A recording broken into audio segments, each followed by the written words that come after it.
বৰাকত প্ৰৱেশ নিষেধ গৌৰৱ গগৈৰ কংগ্ৰেছৰ সভাপতি ৰূপে ব্যৰ্থ গৌৰৱ গগৈ প্ৰসংগ মুখ্যমন্ত্ৰীৰ কনভয়লৈ বটল নিক্ষেপ গিৰগাই কেলেংকাৰীৰ অভিযোগক লৈ ৰাজ্যজুৰি প্ৰতিবাদ কৰিছিল কংগ্ৰেছ দলে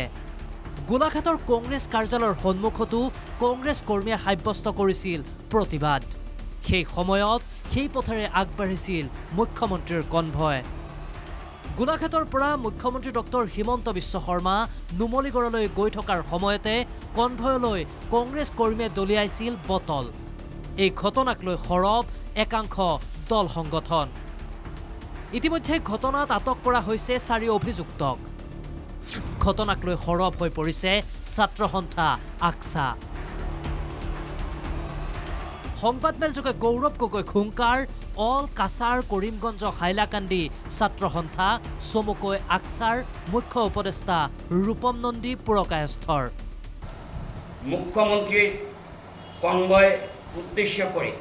গোলাঘাটে যা ঘটে গেল তা দেখে আমরা স্তম্ভিত মুখ্যমন্ত্রী গাড়ির উপর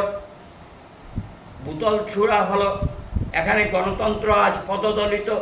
এখানে গণতান্ত্রিক আন্দোলন নামে সন্ত্রাসী কায়দায় আন্দোলন চলছে আমরা এটাকে কখনো সমর্থন করতে পারি না মুখ্যমন্ত্ৰীক ক্ষমা খুজিব লাগিব গৌৰৱ গগৈয়ে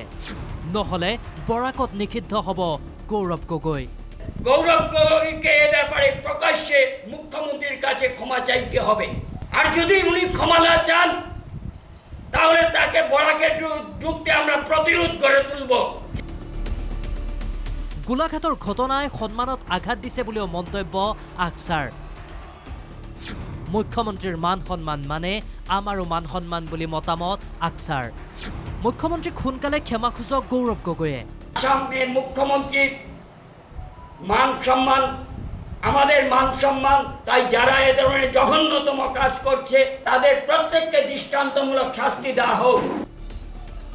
গণতন্ত্ৰৰ নামত অসমত সন্ত্ৰাসী আন্দোলন আৰম্ভ কৰিব বিচাৰিছে কংগ্ৰেছে আন্দোলনৰ নামত ৰাজ্যৰ মুখ্যমন্ত্ৰীৰ কনভয়লৈ বুলি আক্ৰমণ কৰা কাণ্ড কোনো সুস্থ মানসিকতাৰ কাম নহয় বুলিও মতামত আগবঢ়ায় সংগঠনটোৱে ঘটনাত জড়িত কংগ্ৰেছীসকলক কঠোৰ শাস্তি প্ৰদানৰ দাবী সংগঠনটোৰ আজকে প্রদেশ সভাপতি হিসাবে গৌরব গগৈ চূড়ান্তভাবে ব্যর্থ উনি সম্পূর্ণভাবে ডিকন্ট্রোল এটা কাশ্মীর নয় এটা আসাম এবং যারা এ ধরনের কাজে লিপ্ত এদেরকে দৃষ্টান্তমূলক শাস্তি দেওয়া হোক ভবিষ্যতে যাতে এ ধরনের কেউ কাজ করতে না পারে মুখ্যমন্ত্রীর সম্মান আমাদের প্রত্যেকের সম্মান শিলচৰৰ পৰা আহাদুল আহমেদৰ ৰিপৰ্ট NKTV+